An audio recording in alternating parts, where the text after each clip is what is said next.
નમસ્કાર વિદ્યાર્થી મિત્રો, ભારતની અંદર મંદિર નિર્માણની વાસ્તવિક શરૂઆત છે એ ગુપ્ત કાળ દરમિયાન થઈ હતી. તો આજે આપણે મંદિર સ્થાપત્યના વિવિધ ભાગ વિશે આપણે ચર્ચા કરીએ. એમાં છે ગર્ભગૃહ.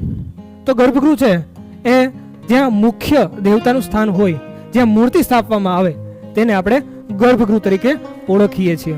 પછી છે મંડપ, કે જેને ચારે બાજુ સમયાંતરે ગોઠવાયેલ સ્તંભથી બનાવેલ હોલ, જ્યાં મોટી સંખ્યાની અંદર ઉપાસકો છે એ સ્થાન લઈ શકે, તેને આપણે બીજા સભાકક્ષ તરીકે પણ ઓળખતા હોઈએ છીએ.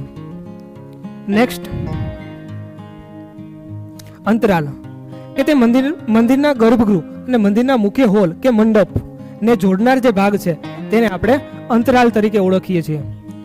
પ્રદક્ષિણા પથ, જે ગર્ભગૃહ ફરતે પ્રદક્ષિણા કરવા માટે આવેલો જે પથ છે તેને આપણે પ્રદક્ષિણા પથ તરીકે ઓળખતા હોઈએ છીએ.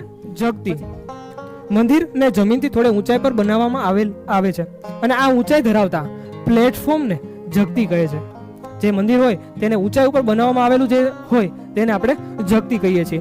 સામાન્ય રીતે ઉત્તર ભારતના મંદિરોમાં આ રચના જોવા મળે છે.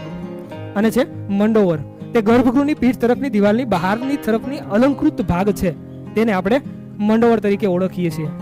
નેક્સ્ટ તો કે શિખર, મંડોવરની ઉપરની જે પિરામિડ આકારની વિશિષ્ટ રચના છે જેને આપણે શિખર તરીકે ઓળખીએ છીએ. પછી છે કળશ, કે શિખરની સૌથી ટોચનો ભાગ પર આવેલા જે ગોળ અથવા લંબગોળ રચનાને કળશ કહેવામાં આવે છે. જ્યાં આપણે એક આખું કળશ છે, આખું મંદિરનો હાવ ઊંચનો ભાગ હોય છે ત્યાં આપણે કળશ મૂકતા હોઈએ છીએ. જો આ રીતના હોય છે, એમાં આ જે આખો ભાગ હોય છે આ કળશ છે, મંદિરનો ટોચનો ભાગ. અહીંયા ધજા આપણે લગાડતા હોઈએ છીએ. આ જે આખું છે એ શિખર છે. અહીંયા ગર્ભગૃહ છે. પ્રદક્ષિણા પથ છે, આખો જે પથ રહ્યો એ આપણે પ્રદક્ષિણા પથ, જ્યાં આપણે પ્રદક્ષિણા છે એ કરતા જોવા મળે છે. આ આખી જે રહી એ જગતી છે, આખું મંદિર છે એ આ જગતી ઉપર હોય છે. આ છે મંડપ છે, આપણે જોઈ શકીએ છીએ.